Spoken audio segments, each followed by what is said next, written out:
So my name's Paul Decock. I love this song, but there's the funny story. Our really good friend Andrew and Isabel came over with us when we were living in Holland. I'm a Dutchman, right? So forgive me. Um, and we went over to see the hiding place, which is the house, what the house is sort of refer to that I'm going to be talking about. And Andrew McCord, he kept on singing, "You are my hiding place," very loudly throughout the streets of Haarlem. And it's the only time my kids have ever heard the song. So whenever I sang it later, and they were like, "Oh, is that the song that Andrew used to sing?" Yes, that was. So I'm a Dutchman. My name is Paul Decock. I live in Northern Ireland now. I'm married Ramona, who is from Derry. So if you don't, there's a lot of people here that I don't think I've ever seen. So I just thought I'd give a bit of background. I moved here in 1998 to live in Northern Ireland, and then we moved to Holland for about 5 years, from 2011 to 2016. Now we're living here in Corrie for the last 3 years. And this is my church. So this is great. Thank you very much for letting me share a story, because it's a story. To get the first thing out of the way, though, is like people find out eventually that somehow I am related to this woman called Corrie ten Boom. She was more lucky with the surname than me. It's Ten Boom. It's good. That's a great name. I didn't get that name. That's a real pity. I am related in some way, but it's in a small way. I take seriously no glory at all for this. But my two great-grandmothers, everybody has four, two of my great-grandmothers were first cousins of Corrie. They were ten Booms as well. And so I can't really make this a claim to fame, although Norman really tries to figure this out. Two grandmothers, all right, two great-grandmothers who are first cousins of Corrie. We'll just try and work out what has happened there. That was possible in those days. The story is I suppose a story, I put the title on, of a surrendered life. There is a center, the Center for the Holocaust in, I don't know, does this work? It's supposed to work.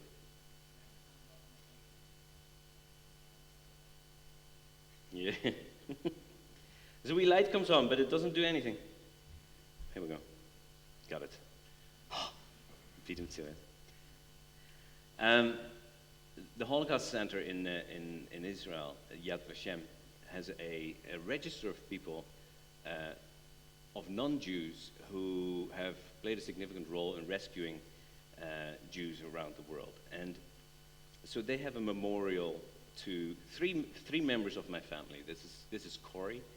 And also her sister Betsy, Elizabeth, and her father Casper are referred to as righteous among the nations by the state of Israel.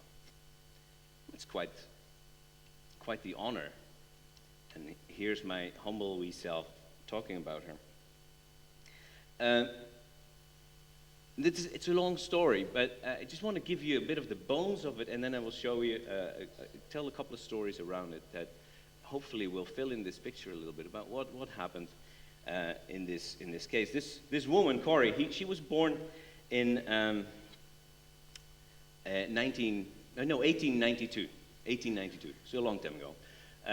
And her father was a watchmaker called Casper. And there he is on the right, sort of in the 1930s, where he's maybe in his 80s, possibly, or in his late 70s. Quite a distinguished gentleman.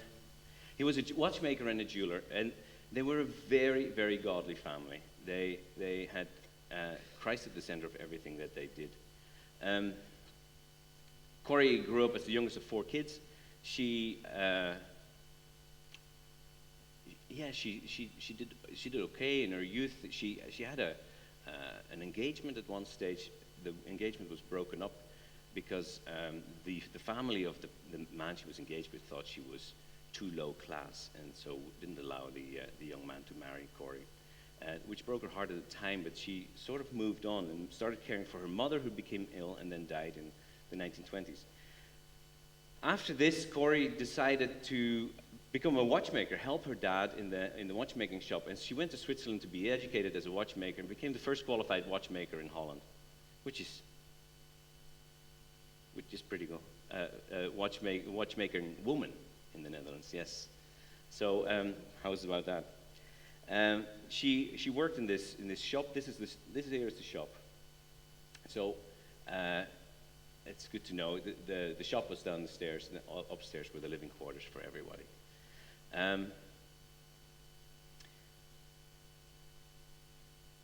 Then everything sort of quiet. She did a lot of work in those days with young people. So she started to pour her life out into clubs for young people, young women. Also started caring a lot for people with mental difficulties, especially people with severe learning difficulties. She really reached out to. She actually did Bible studies and told them about Jesus, and which was a major focus of her life. Also, the girls' clubs that she was leading, they were really threefold. She was teaching them the Bible, she was teaching them music, and she was teaching them arts, and that kind of stuff. And she was very active within that. Both Betsy and Corrie remained spinsters and stayed in the family home to look after their aging father later on in life.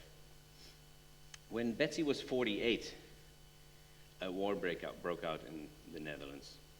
So, well, all over Europe, but the Germans invaded Holland.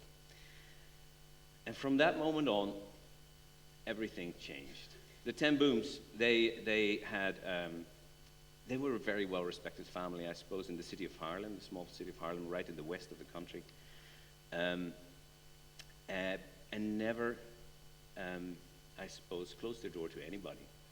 Their door was always open, and they felt compelled by their faith, to give help to absolutely anybody who had need. Initially, they tried to stay out of politics altogether, but very quickly, her brother started getting involved with the resistance. Her brother was Willem, was a pastor somewhere in the middle of Holland, and he had built a big villa next to the manse, and the villa was housing people with learning difficulties, and he was caring for them in that villa. So it was very full. But this villa became a cover for people escaping from the Nazis, and so they came to that house among other places, and then were found out across the country or shipped out of the country by the resistance. Very quickly, Corrie and her dad and her sister got caught up in the resistance work. There was literally nothing they could do. You know, if somebody with no more than a bag full of their possessions comes in front of your door, you know, what are you going to say? Eventually, they started to make this a very deliberate affair, and they housed a lot of people in their house on the way out. 6 of them stayed permanently in the end. And Corrie then, with a bit of a gift for organization, started organizing a resistance hub in Haarlem. And really the resistance hub was all about finding places for Jews that were hiding, for resistance workers who were hiding, for German soldiers who were trying to defect. And in all that, she had a network of about 80 people who were starting to work with her to shape this, to make this happen. So at that time also, they decided to use the house to their advantage. What they'd done is they bought the house next door because the house was getting a bit too small. They bought the house next door, and it became a really weird, higgledy-piggledy house. So I don't know if you've been. Who is here has ever been in Haarlem in the hiding place? Oh, there's just a few small hands going up. The house is totally weird. And so what you see here is a sort of a picture of the house. Corrie's room was all the way left in the corner, and they made a false wall there. And through her linen cupboard, they made a little hatch, and there was a place for 6 people standing behind that double wall. And this is how they hid the 6 people who were staying with them permanently. There was 4 Jews and 2 resistance people who were at risk of being arrested. Now the Ten Booms, they were holding Bible studies in their house all the time. People were always coming and going, and because it was a watch shop, it was not very conspicuous. So all these people coming and going seemed to have to do with business, and so they managed to cover it up for a long time until in February 1944 they were betrayed. On the 28th of February 1944, they had a prayer meeting and a Bible study in their house with about 30 young people in attendance when a Gestapo raid came. They knocked on the door, barged in, and said, "Where is your hiding place? You're hiding people." And Corrie says, "I'm not going to tell you." She didn't say, "I don't have one." She said, "I'm not telling you." And the Gestapo officer says, I don't care. I'm going to find them anyway. I'm going to starve them to death." And so, well, they gathered all the people up into the living room, and obviously everybody was extremely worried at this moment in time. In the meantime, the Jews had hid in the cupboard, and they could not, for the life of them, find them. So the Gestapo searched and searched and searched for a couple of hours, possibly, and then drew a blank. They had no idea where it was in this silly house. They knew it was there. They knew there must be a place, and they said, "Well, we'll put a watch around the house, and then eventually they'll have to come out. We'll smoke them out." I think it's important. What happened at this point? They were all sitting in the living room, and Caspar ten Boom, he was an 84-year-old man with a big long white beard, and he had just had a new fireplace installed. And in the fireplace, he had this sign scripted saying, "Jesus is victor. Jesus is victor." And while they were standing there, feeling extremely stressed and troubled, Betsy points at this sign and says, "But Jesus is victor, even in this situation." And Caspar says, "That is definitely true." And a peace, a rest descends on the room. In the end, 35 people are arrested. They're all taken away into the prison, into the local prison. And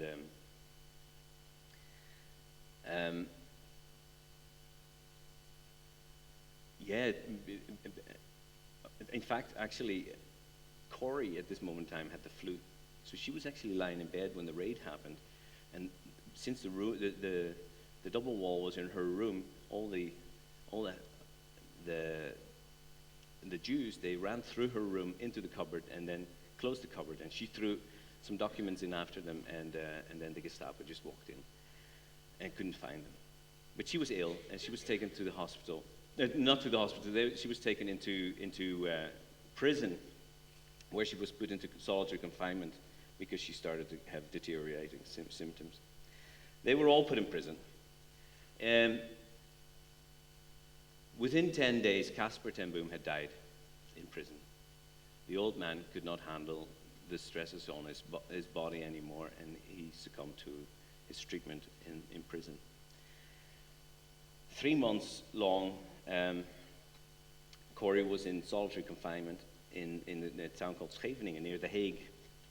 After that, they put to a camp in Vught to do forced labor for the Philips company in the Netherlands to make parts for bombs and radios, I think, for radios in this case. But whenever the Allies started advancing, they'd come into northern France, and they were pushing up north a bit. The Germans didn't want their prisoners to be caught, and then decided to take all these. This was a lady prison. They were taking all these ladies to Ravensbrück concentration camp, which is in the eastern part of Germany. Ravensbrück was hell.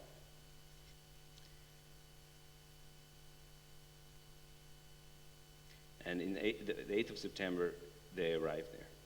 These are some of the details about Ravensbrück camp, just to give a little bit of background.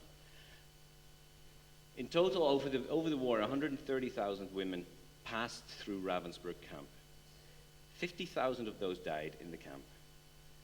2,200 of those were gassed.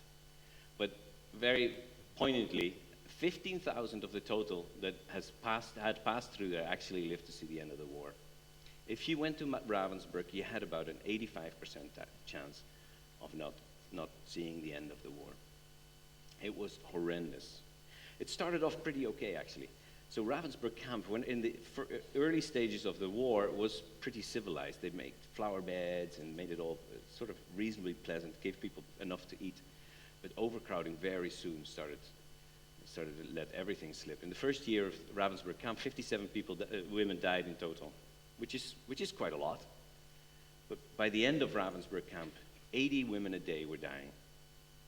80 women a day were dying. Corrie and Betsy were in the middle of this period, and they were in this hellhole where prisoners were kicked to death, where they saw women fading away, emaciated, dying on roll call. It was an absolutely horrendous place. But in the middle of this,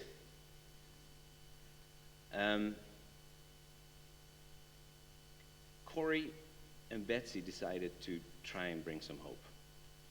They had managed to smuggle a Bible into the camp. Whenever the prisoners were searched on the way in, everybody was completely searched, completely hand searched, and Corrie had a couple of things. She had her Bible and she had a blanket, and she did not want to lose the Bible and the blanket. And she put them under her dress. It was very obviously visible, but she said, "Lord, if you can close the eyes of the prison guards, will you please close the eyes of the prison guard?" And she was in the row, and she was walking through it. Everybody was searched. The person before her was completely searched. She walked through, and nothing happened. And then Betsy behind her was completely searched, and she just walked in. And a miracle had happened at that time.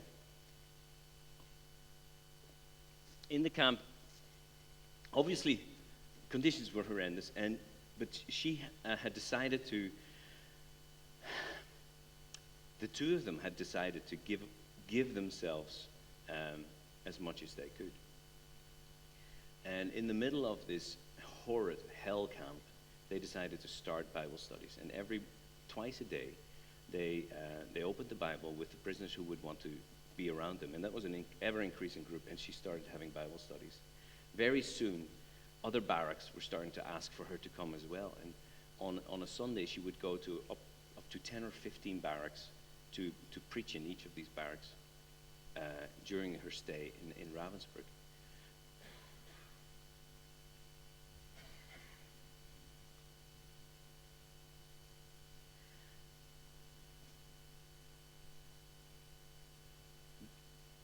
I feel when it comes to coming into a situation of horrendous suffering, and you have only Jesus left,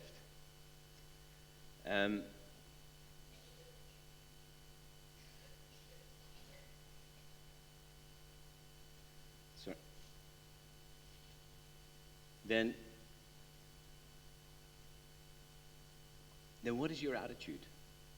What is your attitude? And Corrie remained very, very strong in her faith throughout this period of time. You know what? There are so many people nowadays, right, who have no theology of suffering. When suffering happens, they think, "God, why are you doing this?" You know, there are people who have a theology of healing without and wholeness, but not a theology of suffering. Corrie had a theology of suffering.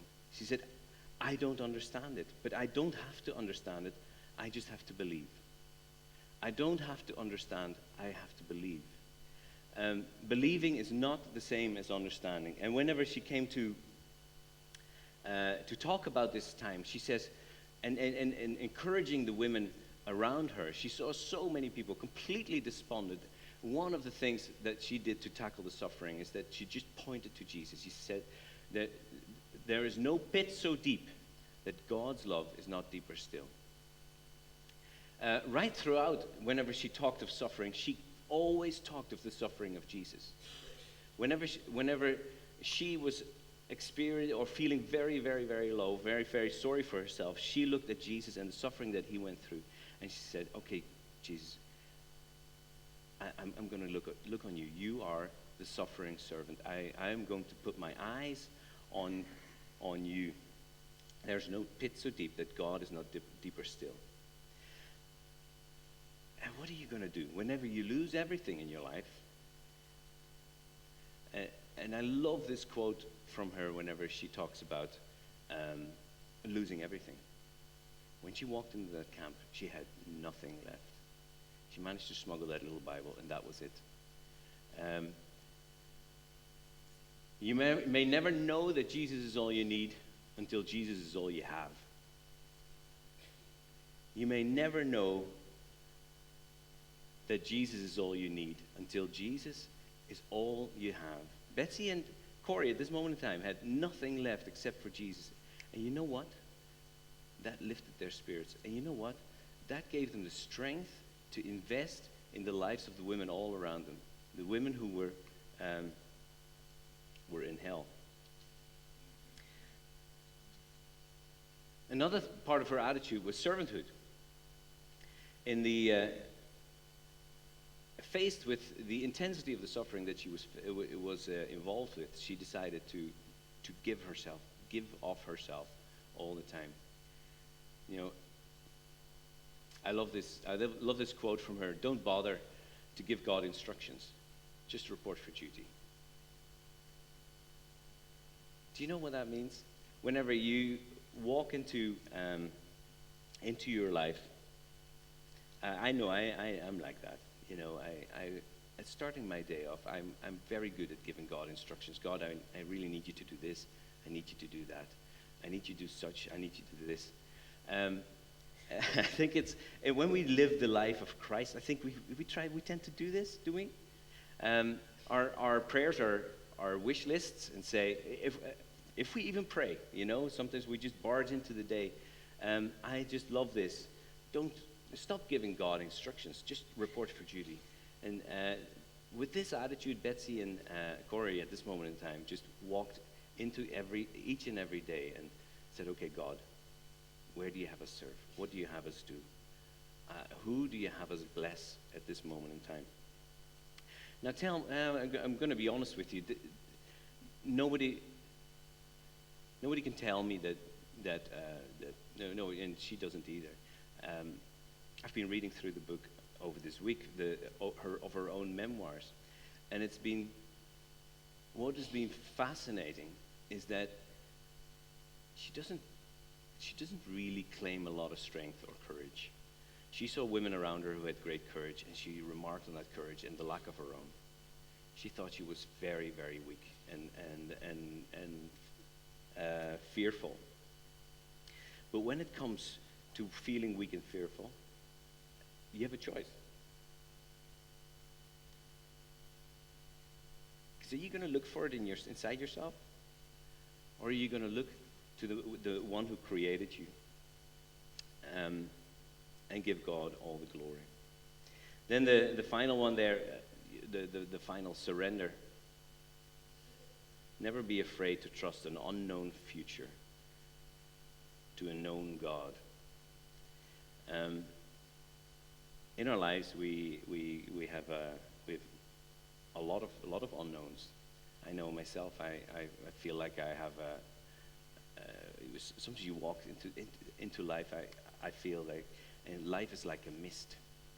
You walk into your future and you say, "God, what do you have for me in the future?" And you feel like you're looking down a forest in the mist and you cannot see even a couple of meters in front of you. And what do you do in those circumstances? Personally, I find that I've gone through those kinds of periods where I had to say to God, God, I have no idea what you're doing.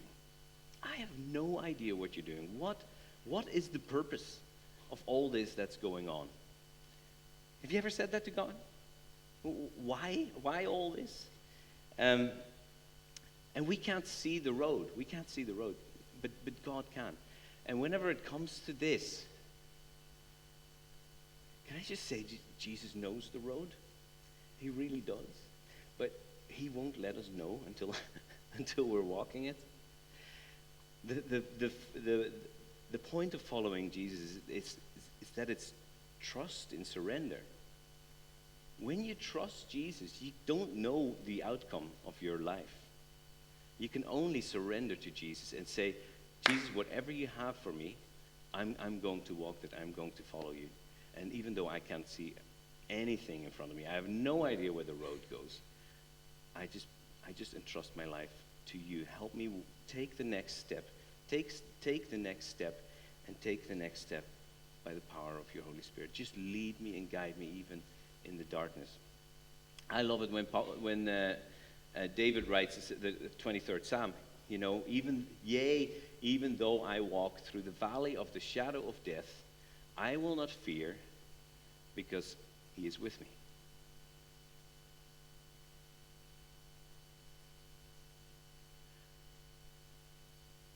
That's big. Fear is a biggie, you know. And one of the quotes of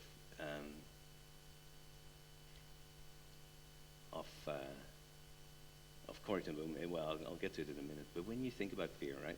So fear is worrying about something that hasn't happened yet most of the time, right? So it's actually sort of the inverse of faith. You know, faith is the evidence of things unseen. Fear is as well. Fear is something that you haven't seen, that hasn't happened, and that still has a major impact on you. It's like a reality of something that's not a reality. You experience it as a reality, but it's not a reality. Do you know what I mean? So when you have fear's about something that might happen, and you let that affect your life as if it is already happening or it has happened. And faith is the inverse of that. Faith is seeing that whatever happens, we're good. You know what? Sometimes the we're good means it's not how you expect it, but it's good. You know, one of the things that Corrie ten Boom said one time is, she says, fear knocked on the door. Faith opened the door. There's nobody there.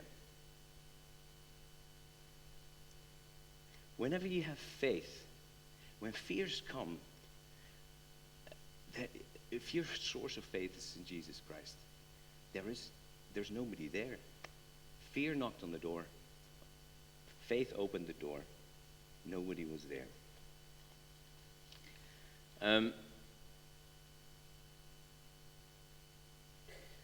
So all this had happened, right?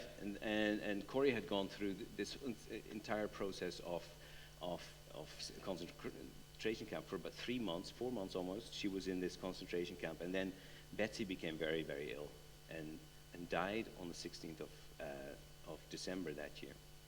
Betsy had believed from the very start that she would see liberation. And she, even to the day she died, she said, we're going to both walk out of here. We're going to both walk out of here. And Betsy died. And it's a remarkable reaction here that Corrie had. Corrie writes in her book, and Ramona just said it, is that whenever, just after Betsy died, Corrie's reaction was not desperation. She was like, you know, Betsy had given hope through whatever she had shared with everybody around her for so many times. And she had talked about heaven so many times. And she had talked about heaven as if she'd already been there. She had talked about heaven as if she'd already been there. And so when Betsy died, Corrie, though extremely feeling the loss extremely heavily, she was not desperate. And actually, the very same day, started investing her life again into the women around her. And so a place opened up beside her, and she welcomed this young Russian woman in the bed beside her, where Betsy had lain for all those months, and started investing her life straight away. Now, oddly enough, the end of the war came. Not for a couple of months, but the war ended in May 1945, not 2000. But on the 28th of December of 1944, suddenly at the appel, is that right? Is that what it's called? When all the prisoners are called, she was told she was going to be released. This was a massive surprise to her, but she had to come forward, and she was actually set to be released. She was ill this time, so she had to wait another few days before she was nursed well enough, or considered well enough to start traveling. But suddenly her ordeal had been over. What happened? What seemed to have happened in that time is that it was a clerical error. There was no real good reason why Corrie should have been let go at this time, and why she should travel back to the Netherlands at this time. But she did. And the interesting thing was that when Betsy was getting weaker, Betsy and her had managed to get themselves out of the heavy labor. So all the camp women had to report to Siemens for work, for heavy work with steel in the bomb factories of Siemens in that area at that time, and they were not able for it. At this moment in time, Betsy was 59, Corrie was 52. You know, they were not working women in that kind of a sense. They weren't afraid of a bit of work, but they couldn't do it. And when they were called off for duty to work at Siemens, they said, "Well, it's not possible. We have to do something lighter." And the supervisor said, "Okay, well, I'll let you stay here and do some other work, make socks." But she was given a red card at that moment in time. They did not know what this red card meant until later that day. The other prisoners said, "Well, the red card is that if the barracks get overcrowded, all those with the red card get gassed." And so it was a means of managing the prison populations. So 5 days after she was released, the women of her age were gassed, and she walked away free. I don't know how one feels about this. I can't even imagine to think how she felt walking away from those tens of thousands of women that she'd ministered to, and then suddenly she was a free agent, and she could walk away from this ultimate hellhole, and she could get onto a train and start traveling towards the Netherlands again. Once she got across the border in the north of the Netherlands, because Holland was being liberated at the south at this time already, she was taken up into a home that was caring for the weak, and very quickly she started to recover, and that was good. She moved back to her home in Haarlem, where she was now alone. The home she'd shared with her dad and her sister for many, many years, and where she had her watchmakers, her jewelers and watchmakers shop. Very briefly after that, she was starting to, because she was so full of faith, and she started working with her youth group straight away. I mean, the first week she was back, her youth group called round and said, "Well, let's keep going." And so she kept going, and very quickly the word got out about her story, and she started getting invited to do talks all around the country. And then her talks brought her to Berlin in about 1946. What I should say is that Betsy and Corrie never looked at the Germans as their enemies. She looked at them as victims as well of the system. They saw an evil regime as the culprits, not the Germans as the culprits. And as soon as the war was over, she was looking for reconciliation, and she decided to open a home for people who'd been through the concentration camp for rehabilitation. But the center that she opened was also for collaborators with the Germans, with the Nazis, who had to recover and rehabilitate. And she put collaborators and victims in the same house in an attempt at reconciliation and pointing people back towards God. With all this reconciliation work going on, she obviously was asked for a lot of talks, and she came to Berlin, where she gave a talk. And I want you to listen to this excerpt of her preaching. Have you got that on, Tommy? Where she tells what happened.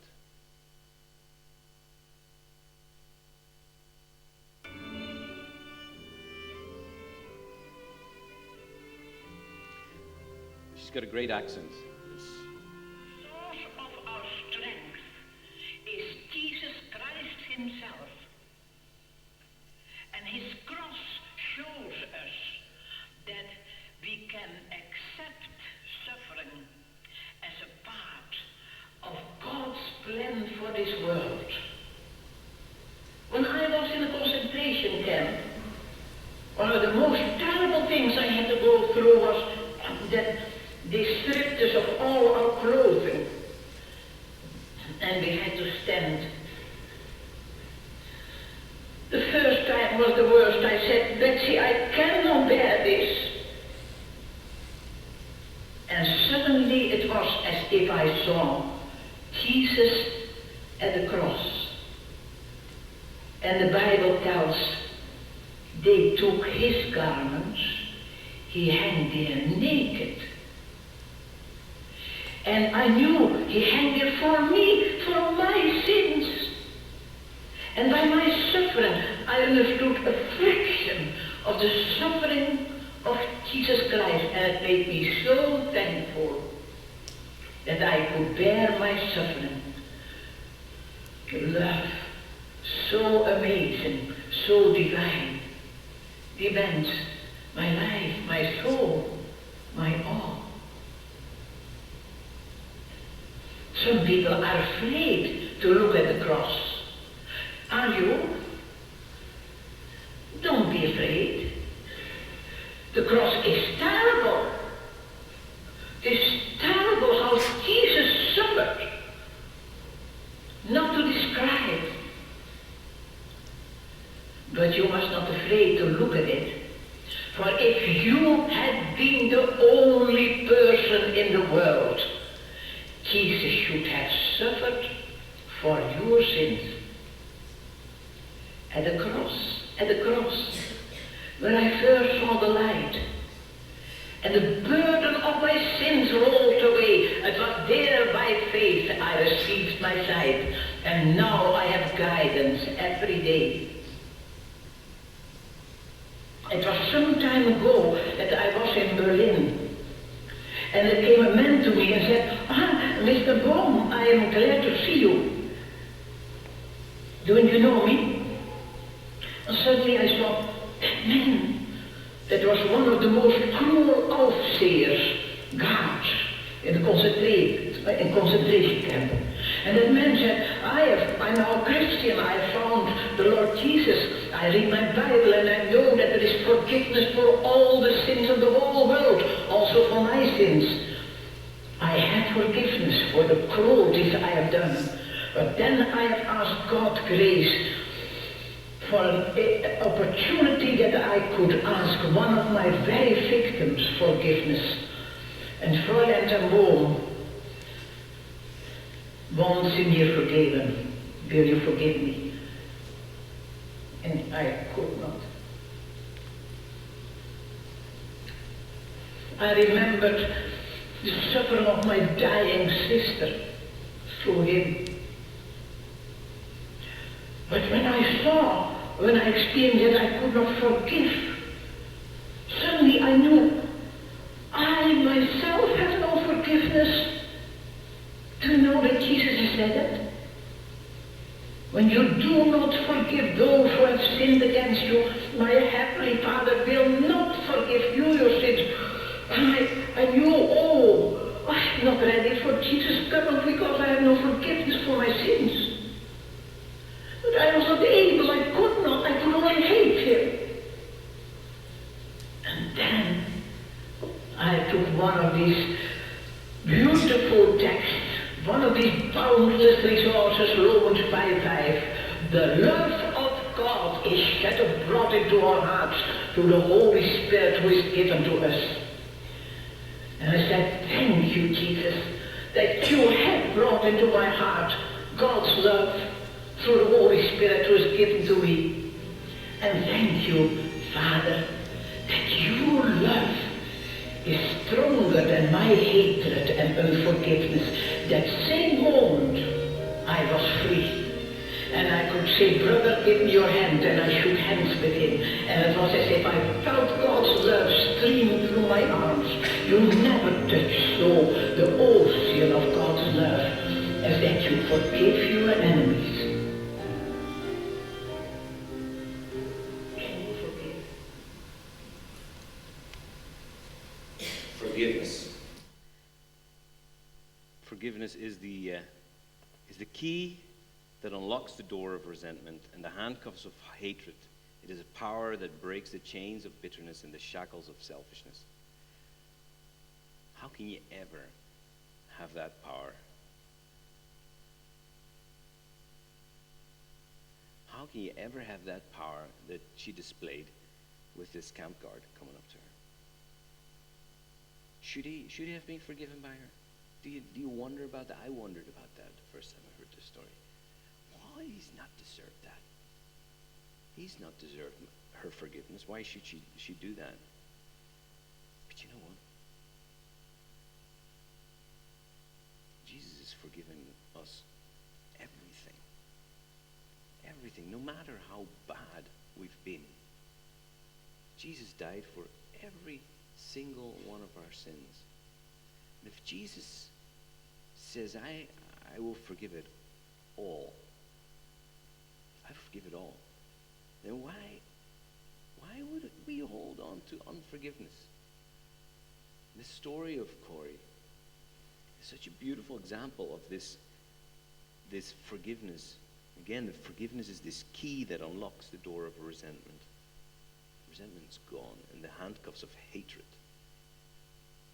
It is a power that breaks the chains of bitterness and the shackles of selfishness. This is a superhuman power. But you know what? This power of forgiveness is available to everybody who knows Jesus. And whenever I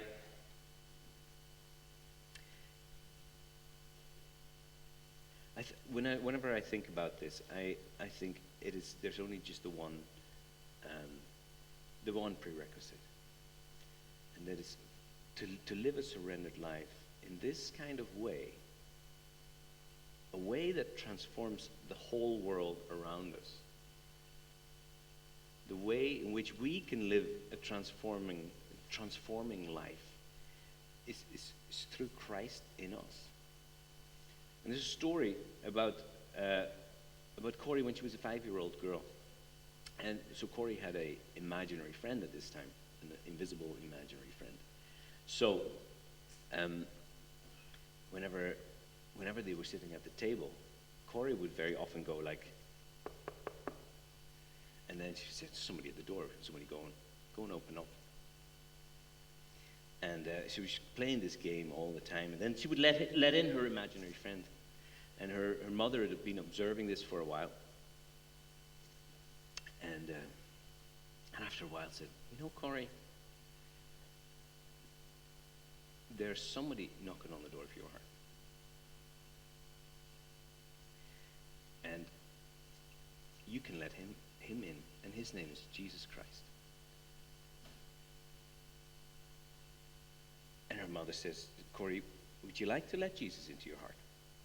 And Jesus says, Corrie said, yes, I would like that. And they say a prayer, and Corrie says this prayer of, Jesus, would you come into my heart? And there's a lovely place where she talks about this, and she says, I asked Jesus to come, and he came. And that made everything different. You know, a surrendered life changes everything. A surrendered life changes everything. If you have not surrendered your life, I would very strongly recommend that right now is the time to do that. A surrendered life changes everything. When we can live a surrendered life and let Jesus take the reins, take the wheel. You know, Jesus is the steering wheel, not the spare wheel. You know, let Jesus at the steering wheel of your life, and give him the right and the opportunity to steer your life day by day. Surrender is not an event.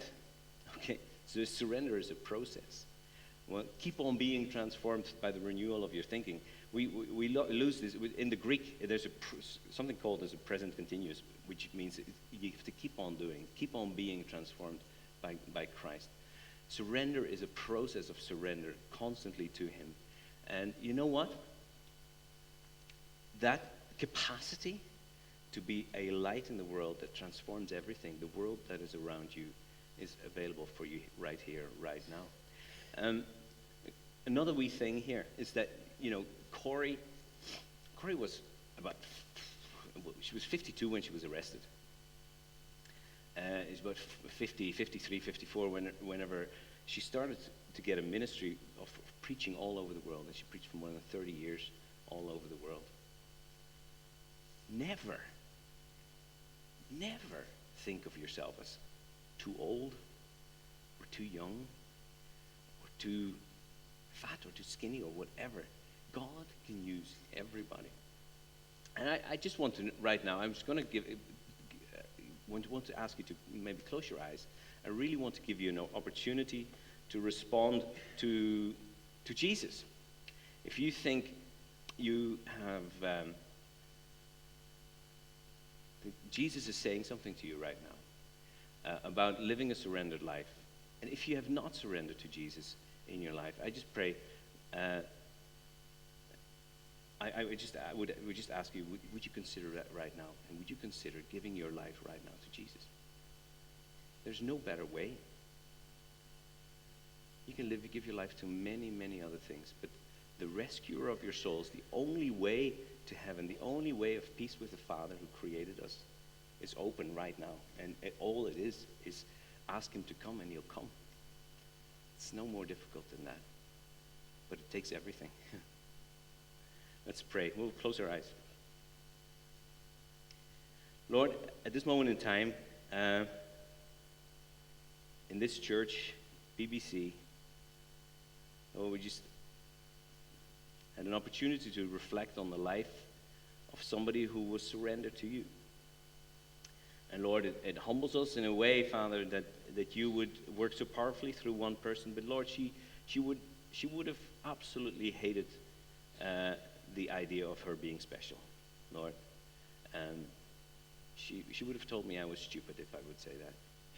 Lord, because she was an ordinary vessel that was being used by you, that was open for you to bring the light of the kingdom of heaven down on earth, even in the darkest of dark places. And God, we feel challenged, Lord. We feel challenged, Lord, to lay our hearts, our lives, our souls, Lord, back at your feet. And I just challenge you right now here, while wherever you're sitting, that if you have not made a decision to follow Jesus, that if you've not made a decision to surrender your life to Jesus Christ, I would say do it now. Do it now. Don't wait any longer. You have now, and you don't have tomorrow. Don't wait, and just take this time and say, Jesus, here I am. I have no idea where this road is going to take me, but I know that I must take it with you.